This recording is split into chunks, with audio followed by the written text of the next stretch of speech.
All right, our last presenter this morning is Jack Burke, and Jack currently serves as a professor and director of pharmacy practice at St. Louis College of Pharmacy, obviously in St. Louis. He earned his Bachelor of Science degree in pharmacy from the University of Missouri at Kansas City and his Doctor of Pharmacy degree from the University of Texas.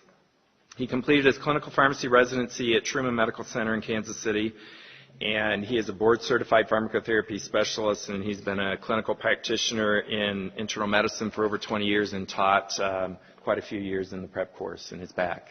So thank you, Jack.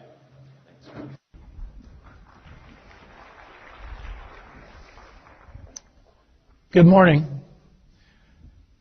I've been sitting with you through this program for the last 3 days, and a friend of mine told me yesterday that I was going to have to do a song and dance because I was this late in the program. But anyway, I'm happy to be here and to talk with you. I don't have any conflicts of interest to disclose related to this material. The learning objectives are specifically outlined on page 86 in Book 2. We're going to talk a little bit about acute kidney injury, drug-induced kidney disease, specifically talking about contrast-induced nephropathy. We'll talk about chronic kidney disease and then some of the complications.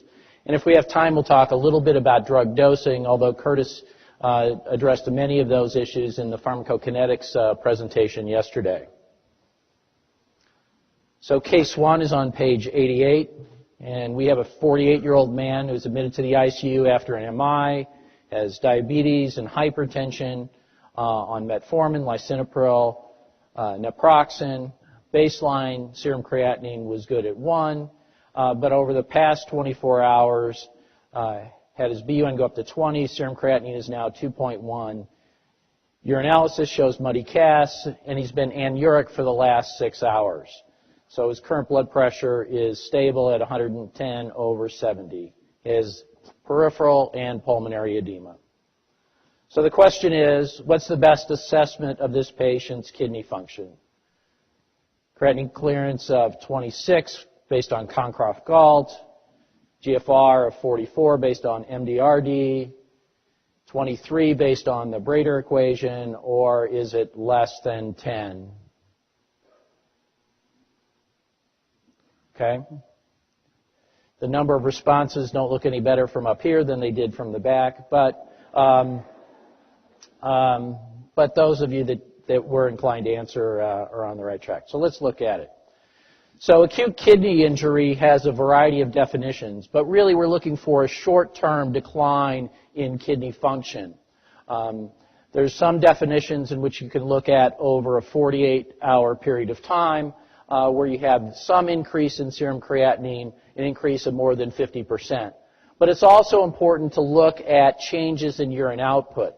So if anybody has a urine output of less than 0.5 ml per kilo per hour for at least 6 hours, that's also consistent with acute kidney injury. We'll look at the rifle criteria as a way to stage this. The classification for acute kidney injury is on page 89, and we're really trying to decide based on both GFR criteria as well as urine output whether this patient is at risk, has developed some injury, developed failure, loss, or has end-stage renal disease, which requires some persistence of renal dysfunction for more than 3 months. So in our patient, he's had an increase of at least 2 times his serum creatinine from his baseline, and then has had anuria. Now, at this point, we don't know whether it's been persistent for, where it's only been persistent for 6 hours, so we can't classify him as failure. But if it continues this way, he could move from a classification of injury into failure. Estimating kidney function can be quite challenging in acute kidney injury. Most of the equations that were commonly used are based on stable serum creatinine. So Cockcroft-Gault, MDRD, or the CKD epi is really requires a stable serum creatinine. We can use some of the equations like the Brader equation to estimate creatinine clearance when there are ongoing changes. But again, it is important to look at urine output. And you can do a collection But again, it depends upon how stable the patient is in terms of the value of that over time. So our answer in this case was that we are going to assume that the patient has a creatinine clearance or GFR of less than 10 mils per minute because of really the anuria. So now, the same patient, what do you think represents the most likely cause of this patient's impaired kidney function? Are they pre-renal? Do they have intrinsic renal disease, post-renal obstruction, or functional acute kidney injury?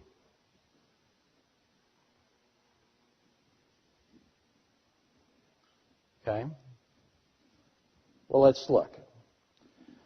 So it's important to make an assessment of the type of acute kidney injury because it will guide our therapy. First of all, we want to look at the history, physical findings, and laboratory data that we have available in order to make this classification. So first, patients may be pre-renal if they have something that's decreasing their renal perfusion. So we look for clinical manifestations of hypovolemia, or patients may have a functional decrease in which there's interference with the normal hemodynamic regulation of glomerular capillary pressure. So in this case, this patient is on a nonsteroidal, which can cause vasoconstriction of the afferent arteriole, and also on an ACE inhibitor, which dilates the efferent arteriole, and so can decrease glomerular capillary pressure. However, this patient also has relatively long-standing renal hypoperfusion. It's been going on for at least 24 hours. We also notice that their BUN to creatinine ratio is, in this case I think it was about 10 to 1, but certainly is less than the 15 to 1. This is a fairly insensitive measure because patients who have normal renal function, intrinsic acute renal disease, post-renal disease, or chronic kidney disease may have a normal BUN to creatinine ratio. It's really most helpful in those patients who have pre-renal azotemia where you'll have an increase in that ratio. The other thing that was important in this case is that the patient has CAS. Urinary CAS indicates some damage to the nephron itself and therefore steer us away from the pre-renal azotemia. And then the other thing we want to evaluate is whether they have post-renal disease, and so looking for whether there's something that interfering with urinary flow. So most commonly BPH, but it could also be tumors in the urinary tract or renal stones. One of the other things that can be useful in making a distinguish between pre-renal and intrinsic renal disease is looking at the fractional excretion of sodium. This is basically calculated by comparing the clearance of sodium to the clearance of creatinine. So the formula listed on the slide points out that you need to look at the urine sodium, urine creatinine, as well as the serum values of that. In patients who are pre-renal, they can avidly reabsorb sodium by activation of the renin-angiotensin-aldosterone system, so the fractional excretion of sodium will be less than 1%, indicating that they're reabsorbing more than 99%. In patients who have damage to the tubules, there's impairment of sodium reabsorption, so the fractional excretion of sodium will be greater than 2%. So in this case, this patient most likely has intrinsic renal disease. The other thing is that pre-renal azotemia usually causes milder decreases in renal function, and therefore they're usually not anuric. Maybe oliguric, but not anuric. Same patient case. Which of the medications is best to discontinue at this time? Patients on lisinopril, naproxen, metformin. So which ones do we want to stop? Okay. Yeah. I'm seeing a lot of Ds. So although we don't think this patient has functional acute kidney injury caused by the naproxen and the lisinopril, it still can interfere with normal hemodynamic regulation, and so we'd want to get rid of it. The metformin doesn't increase the risk of renal insufficiency, but we do worry about lactic acidosis developing from the metformin in patients who do have renal dysfunction.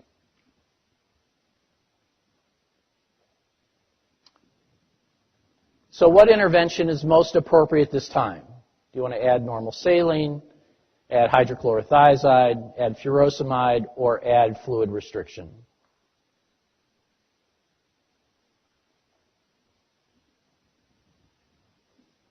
Okay, I see a couple of colors. It's like some blues and greens. So let's look and see.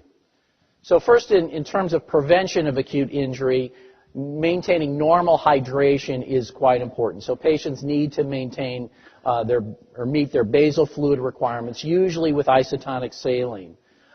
We also want to make sure that we're limiting exposure to nephrotoxins and trying to prevent new injuries from perhaps agents used for diagnostic purposes like radiocontrast dye. In terms of treatment, if the patient has acute kidney injury due to prerenal azotemia, clearly volume expansion with normal saline is the preferred management. We want to maintain blood pressures because certainly those patients can progress from a prerenal state to developing acute tubular necrosis with worsening of their renal function. Post-renal disease, again, is related to obstruction, so placement of a urinary catheter or having evaluation by urology can often be helpful in evaluating that as a potential cause. For those patients who have intrinsic acute kidney disease, which is what we said that this patient has, we really don't have any good therapies. Again, we want to make sure that we're not interfering with normal renal hemodynamics, avoiding new injuries, and maintaining normal fluid balance and nutrition. There have been a number of agents that have been tried, phenoldipan, nasiratide, and there's some evidence of benefit, but it's not consistent. Loop diuretics are helpful not in improving renal function, but in terms of helping to manage fluid balance in the acute setting. The other thing that you might have seen used in the past is low-dose dopamine. The concept of renal dose dopamine improving renal blood flow and in order to either improve or minimize renal dysfunction, but it's really ineffective and should not be recommended. So in this case, the patient has pulmonary and peripheral edema. So at this point, they have, based on our information, good intravascular volume. So further administration of normal saline is not needed. Hydrochlorothiazide, because it works in the distal tubule, is really not going to provide enough adequate diuresis as monotherapy. Perhaps it can be used in combination with a loop diuretic if the patient is resistant to your initial therapies. And then fluid restriction could be part of your management, but in and of itself will not be adequate. Let's look at the next case, which is on page 92. Here we have a 67-year-old man who is admitted with chest pain, has diabetes and hypertension, has a serum creatinine of 1.8, hemoglobin of 12, physical exam is normal, and is undergoing cardiac catheterization. So the question is, what's the best choice for hydration in this patient? Half normal saline, D5 half normal saline, or oral hydration with water?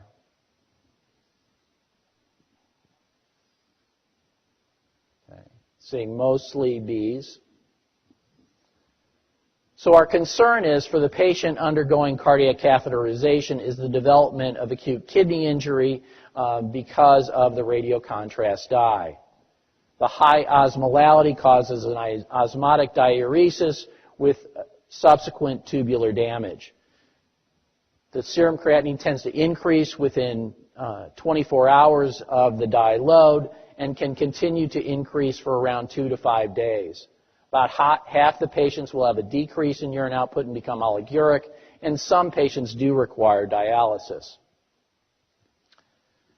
It's important to identify the risk factors associated with contrast-associated nephropathy. The risk factors are listed on the slide, and the ones that our patient had pre-existing renal disease, had a history of diabetes, had some evidence of volume depletion, and get a cardiac catheterization procedure, which often requires higher doses of contrast than some other conditions. Hydration is the most consistent therapy used for the prevention. So we want to tend to use normal saline, ideally beginning at 6 to 12 hours before the procedure. That isn't always possible, depending upon how emergent the procedure is. Usually it's been normal saline, although there have been a number of studies that have used sodium bicarbonate. We try and discontinue nephrotoxic drugs, eliminate diuretics, again, because we want to maximize volume and make sure that the patient has good renal tubular flow.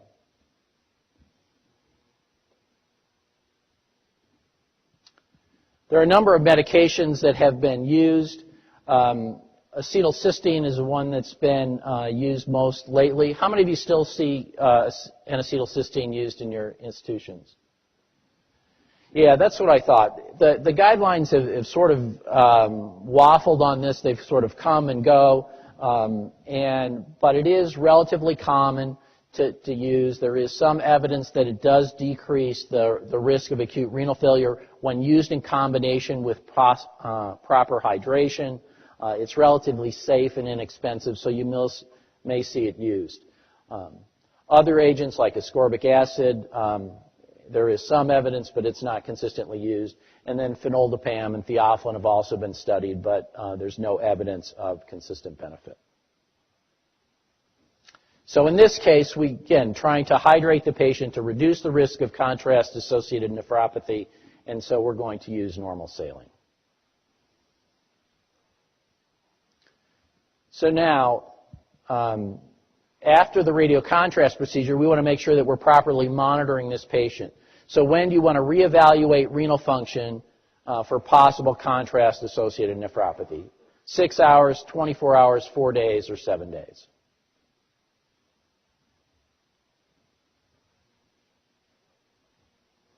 It is getting close to lunch. So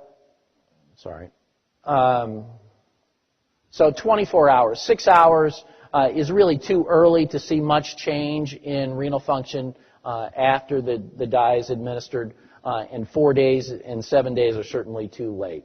So you should see a change if it's going to happen within 24 hours, knowing that it will continue to rise usually over a couple of days.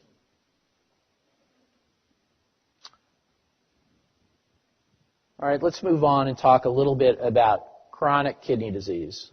This is on page 100, patient case 7. Now we have a 55-year-old male who has hypertension and diabetes, doesn't drink but smokes, is on atenolol for his hypertension, and has a blood pressure of 149/92, has some proteinuria, and a recent serum creatinine of 1.9. That's fairly consistent with what it was 3 months ago, and his estimated GFR is 50 mils per minute. So the question is, what's the best assessment of his stage of kidney disease? 2, 3, 4, or 5?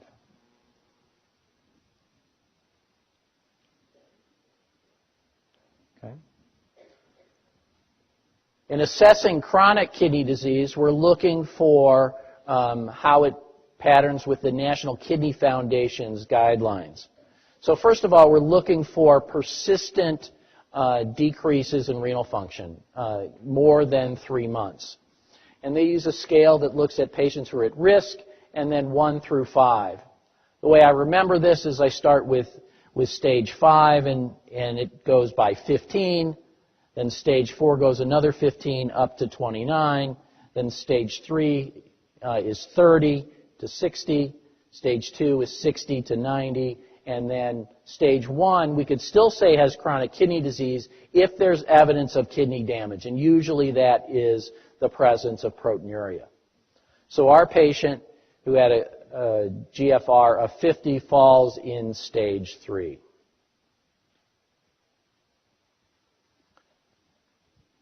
So we often use the serum creatinine to evaluate renal function.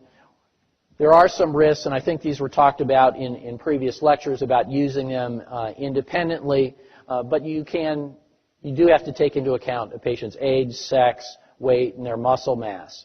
The formulas that evaluate GFR are usually preferred for assessing and staging chronic kidney disease.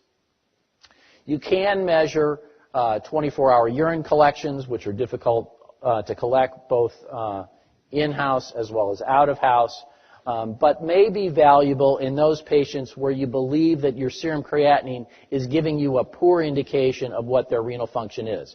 Could be people who have poor protein intake, or it could be in people who have just low muscle mass. Again, Cockcroft-Gault equation usually overestimates GFR because of the tubular secretion of creatinine, so we tend to use the MDRD formula. And as mentioned, I think again in the pharmacokinetics presentation, the CKD-EPI is more precise at establishing GFR in patients who have more normal renal function with a GFR greater than 60. And there are different equations for children. So again, this patient is stage 3, falling in that 30 to 59 mil per meter range. So one of the important issues is slowing progression, and I'll just touch on this briefly. You may have heard that a person with one watch knows what time it is. Person with two is never quite sure. Well, the same thing can be said that a person with one set of guidelines knows what to do, and if you have more than one, you're not quite sure.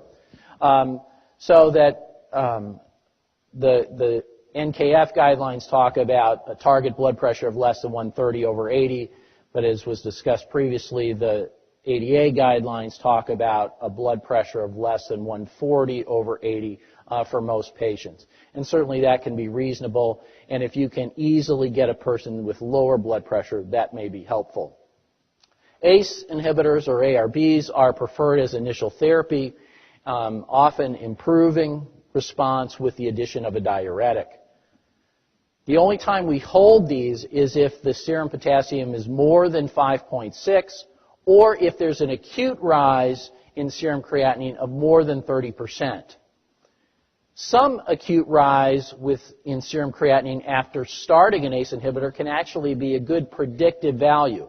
What you're trying to do is reduce glomerular capillary pressure, and so if there is some increase in serum creatinine after starting an ACE inhibitor, that often means that the ACE inhibitor is decreasing glomerular pressures and altering that acute functioning of the nephron. So it may be a good sign. So it doesn't necessarily require the discontinuation of the ACE or ARB.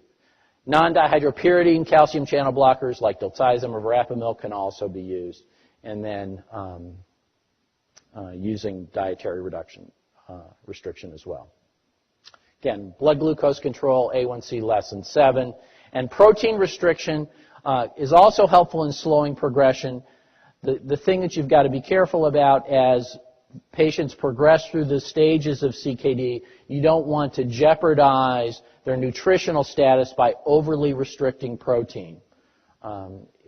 They may do better or do worse with a poor nutritional status going on to dialysis than the protein restriction will actually help.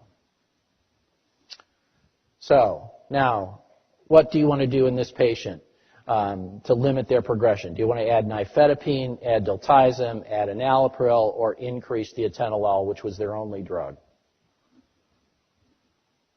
Okay. If I can't get you to answer this question, I don't know what I can do. Okay. All right. So now let's take the same patient 2 weeks later. Blood pressure is still not at our goal. It's 139/89. Repeat serum creatinine is 2.3. So it's gone up, and the serum potassium is 5.2. So what do you want to do? Do you want to change the enalapril to diltiazem, add chlorthalidone or a thiazide diuretic, change enalapril to valsartan, or increase the atenolol.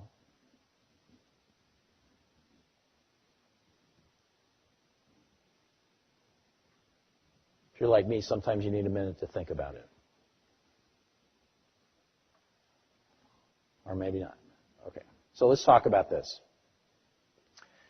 Really, adding the thiazide diuretic is adequate. Notice that the patient had an acute increase in their serum creatinine, but if I did my calculations right, it was about 20%. Serum potassium is not high enough. So we want to try and continue with the ACE inhibitor. So we're not going to change it to diltiazem, and changing to valsartan would not change, would not be any more beneficial. So adding a thiazide diuretic, still reevaluating their renal function, and monitor their serum potassium in another 2 weeks to make sure it doesn't get worse is reasonable.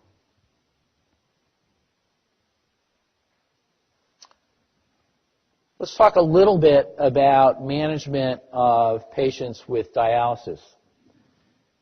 Case 10, which is on page 102, has a 70-year-old man who's being evaluated for starting hemodialysis and needs vascular access. He's got diabetes and hypertension, but otherwise healthy except for his stage 5 CKD. So what do we want to use for vascular access? Do we want a subclavian catheter, Tinkoff catheter, AV graft, or AV fistula? Okay, that's good. Got good response to that one. So first of all, the indications for renal replacement therapy, I tend to remember by remembering my vowels. So A for acidosis, that's not responsive to more conservative therapy. Electrolyte disturbances, particularly hyperkalemia. Drug overdoses might be valuable in acute intoxications. O, fluid overload, so if they have hypervolemia that can't be managed by diuretic therapy, or the development of uremia, particularly if they develop pericarditis or have severe weight loss. Our two major routes of dialysis are hemodialysis, used most commonly, and followed by peritoneal dialysis. In order to do hemodialysis, we need some sort of vascular access. The AV fistula is really preferred access. So this is just an anastomosis that's created surgically between the arteriovenous circulation and allows access to the blood. This is the preferred agent because it is the least likely to develop thrombosis, going to survive the longest and require less surgical correction. Unfortunately, it does take time to develop. That's why nephrologists often like to have early notification of patients who may be considered for dialysis so that they can prepare for this. AV grafts are still provide similar access, but are less reliable and often require replacement. So they're better for patients who have underlying vascular disease. And the catheters are really used for short-term vascular access. So if you need somebody who has acute kidney injury and needs dialysis, or if you're trying to use it temporarily while you're waiting for a fistula to mature. So AV fistula is the correct answer. And then the B, the Tinkoff catheter, is really what's used for peritoneal dialysis access. So let's talk about complications related to hemodialysis. This patient develops hypotension during dialysis and after non-pharmacologic approaches. Which medication can we use to maximize his low blood pressure? Levocarnitine, sodium chloride tablets, fludrocortisone, or midodrine? Right. So hypotension is most common complication of hemodialysis, and it's primarily related to fluid removal. So those patients who accumulate more fluid in between dialysis sessions are more likely to develop hypotension. Some of the other agents that were on the list, like fludrocortisone, which is a mineralocorticoid, has been evaluated in patients with hypotension, but it's less effective. And so the midodrine is really the preferred agent. Cramps, nausea, and vomiting can also develop. And then the other complications that you want to be aware of is thrombosis or clotting of the vascular access or the development of infections, which are usually related to staph. So midodrine was our answer.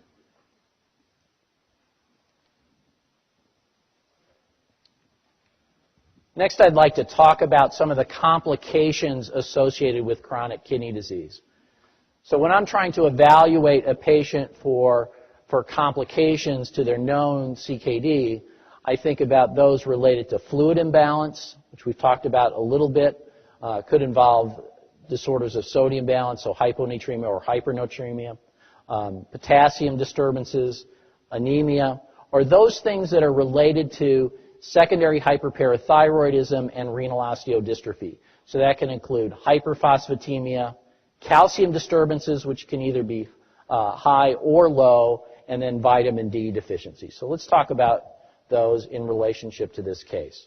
So this is a patient who has stage 5 CKD, has been on dialysis for a number of years, has an AV fistula, has hypertension, heart failure, diabetes, is on epoetin, vitamin, atorvastatin, calcium acetate, phenytoin, and IV iron.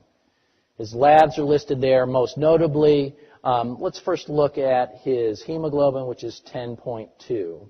His serum ferritin is 200, and his transferrin saturation is 32%, but has normal red blood cell indices. Okay. So what is the most likely reason that this patient has a resistance requiring relatively high doses of epoetin? Is it iron deficiency, hyperparathyroidism, phenytoin, or an infection?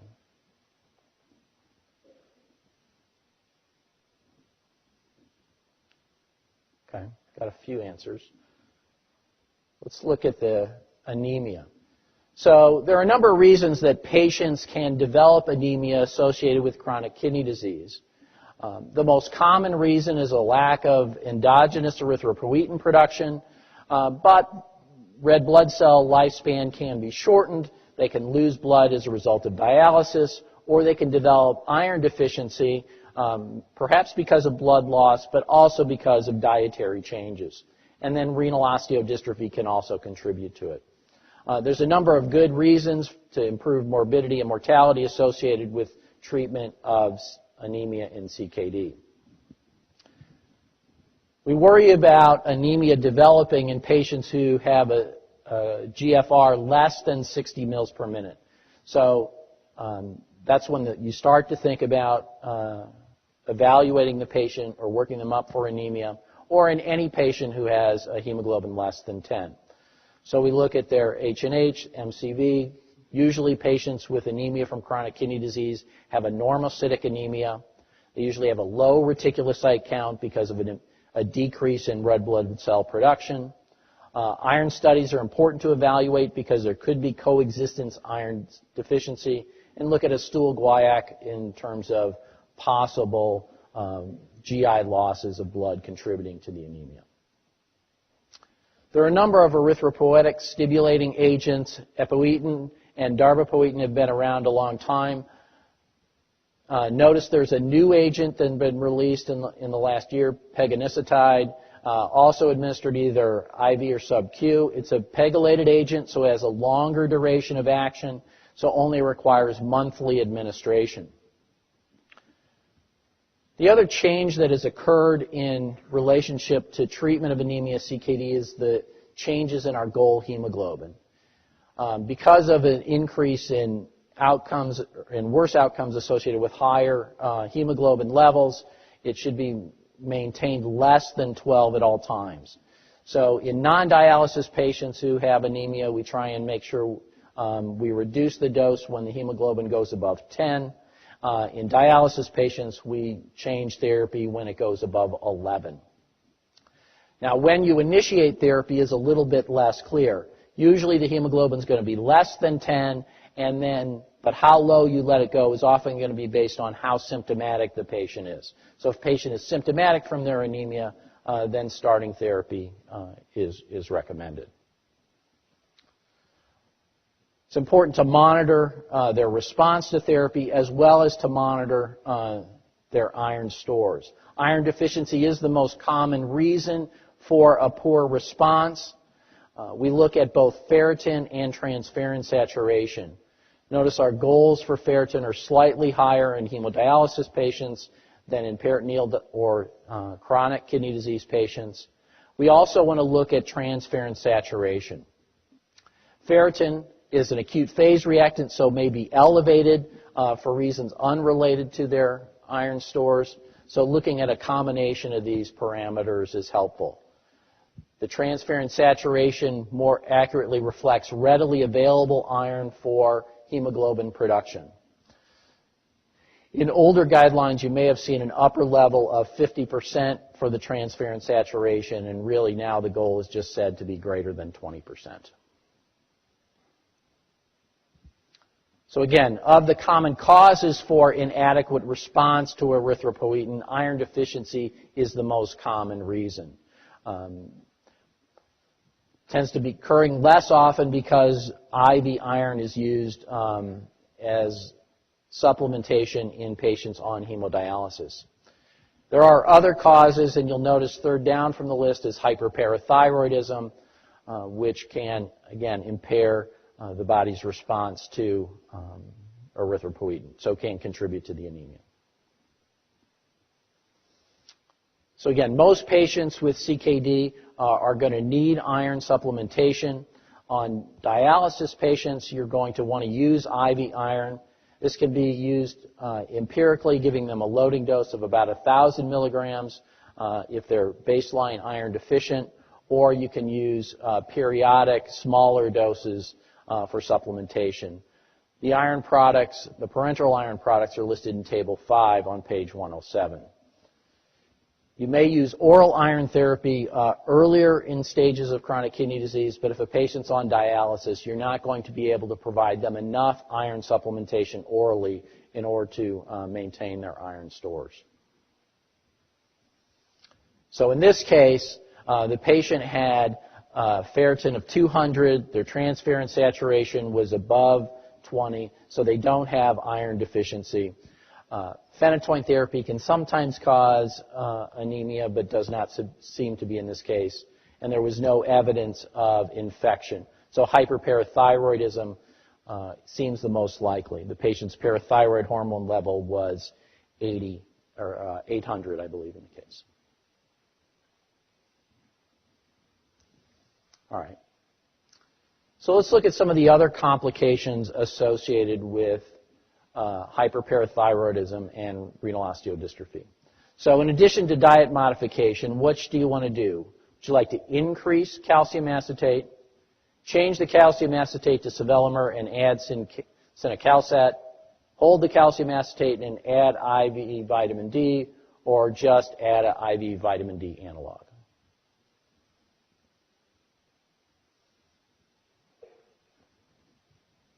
Okay. Let's see what we got. So renal osteodystrophy and secondary hyperparathyroidism can develop for a variety of reasons. Hyperphosphatemia is a stimulus for parathyroid hormone secretion. These patients can have decreased production of the active 125 dihydroxy vitamin D because of their renal insufficiency. They may have decreased absorption of calcium in the gut, perhaps because of changes in dietary calcium intake as they restrict their phosphate intake, but also because of vitamin D deficiency. They may have decreased ionized or free calcium concentrations, and then there may be just direct stimulation of the parathyroid gland. The problem with this is that parathyroid hormone increases calcium mobilization from the bone and can result in osteodystrophy.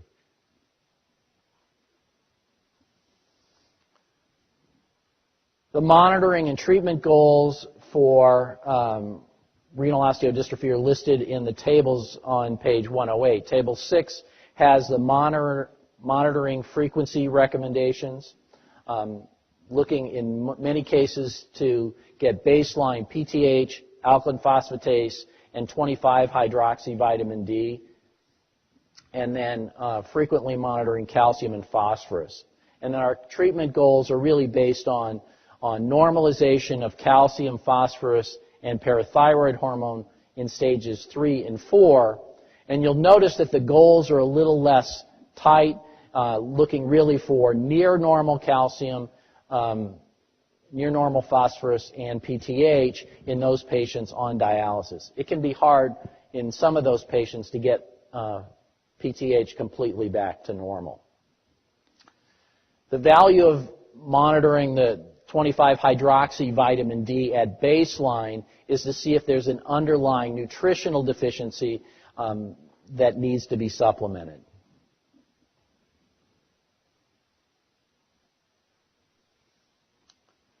So our first approach in managing or preventing renal osteodystrophy is first treatment of hyperphosphatemia. The phosphate binder should be taken prior to meals, primarily to bind dietary phosphate and therefore reduce the serum phosphate levels. Aluminum phosphate binders had been used for a long time, and in the older guidelines, a short course of them were allowed for patients who had severe hyperphosphatemia. It's no longer needed. They really should be avoided. Accumulation of aluminum can occur with long-term use, which can contribute to neurologic changes, central nervous system mental status changes, as well as worsen the anemia. Aluminum can impair the iron incorporation into heme. So aluminum phosphate binders are no longer recommended. The calcium-containing phosphate binders are more commonly used, particularly in patients with stage 3 and stage 4. Calcium carbonate is an easy phosphate binder. It's relatively inexpensive, so easy to use. Calcium acetate is better at binding dietary phosphate, and so you get less calcium absorption. So if you have a patient who has their calcium running on the high side, using the calcium acetate may be better, whereas if their calcium is running low, then using calcium carbonate may give more absorption of the calcium. One of the problems is that these drugs do provide calcium and so can often result in the development of hypercalcemia. The older guidelines recommended limiting calcium intake to a total of about 2 grams per day. This estimated about 500 milligrams as dietary calcium, and the remainder could be given by administration of the calcium-containing phosphate binders, so about 1,500 milligrams. The newer KDIGO guidelines are a little less clear, but recommend limiting calcium intake as much as possible and assessing the serum calcium concentration in order to do that. But this is a reasonable guideline in terms of the for those patients who have an unclear benefit of calcium. We also have some non-calcium containing phosphate binders. They're non-absorbable, sevelamer and lanthanum. And this has really allowed us to use alternatives to calcium and aluminum containing phosphate binders. They effectively bind phosphorus in the GI tract, so again, they need to be taken with meals like the other agents. But because they don't contain the calcium, there's less risk of hypercalcemia. You notice that sevelamer has 2 different salt forms, the hydrochloride and the carbonate. The risk of the hydrochloride or the Renagel is that it could worsen a metabolic acidosis associated with CKD, whereas the carbonate, either in sevelamer or the lanthanum carbonate, is metabolized to bicarbonate, so can serve as a buffer for the metabolic acidosis that sometimes occurs in CKD.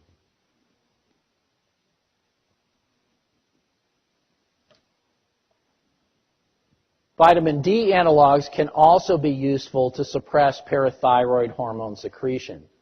The problem with these drugs is that they increase dietary calcium absorption and so can worsen hypercalcemia. Calcitriol is the active form of vitamin D, so is more often used in those patients who have an adequate serum calcium concentration, but have end-stage renal disease and adequate 25-hydroxyvitamin D. Paracalcitol can be used as an alternative. It is more selective for suppressing parathyroid hormone secretion and causes less gastrointestinal absorption of calcium. So hypercalcemia is less likely to occur, but still does occur. Cinacalcet, on the other hand, really is a calcimimetic. It sensitizes the parathyroid gland to calcium and therefore will suppress parathyroid hormone secretion. So this is better used in those patients who have hypercalcemia and persistent hyperparathyroidism. So when you can't use the vitamin D analogs. So in this case, we wouldn't want to increase the calcium acetate because our patient has a high normal serum calcium concentration. One of the things we didn't talk about is you'll notice in the case, I think the measured calcium was 9, but the serum albumin was, I think, 2.5. So you have to correct the calcium concentration in order to properly interpret it. Answer C is incorrect because although we may not want to have calcium acetate on board, we still don't want to add a vitamin D analog. It's not going to be as effective at suppressing parathyroid hormone secretion in the setting of hyperphosphatemia. So we still need to get our phosphate concentrations under control. And that's why D is not correct. So we're going to change calcium acetate to sevelamer to try and better control our hyperphosphatemia, to avoid the development of hypercalcemia, and use cinacalcet to suppress our parathyroid hormone. You'll see a variety of different numbers used as the normal parathyroid hormone. Usually you're talking about 70 picograms per mil. So again, shooting for near normal values in earlier stages of CKD. And in patients on dialysis, you can tolerate slightly high or slightly elevated PTH levels. The other thing to consider is it may not be the absolute value, but more of the change in parathyroid hormone secretion that's occurring. So you want to watch for those patients who have progressively increasing PTH concentrations. You maybe want to be more aggressive in giving agents to suppress PTH.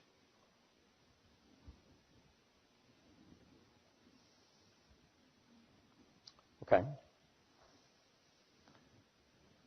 The last case looks at a 40-year-old dialysis patient who has a history of seizures. This is on phenytoin 300 milligrams per day. Albumin is 3, phenytoin concentration is 5. And the question is, what's your best interpretation of phenytoin concentrations? Is it subtherapeutic and so a dosage increase is warranted?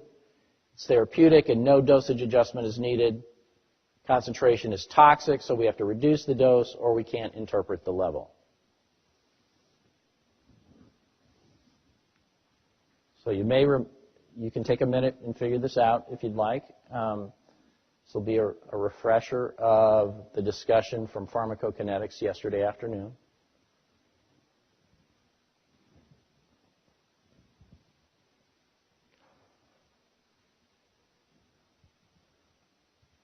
Got 2 answers. Okay. Well, let's look at it.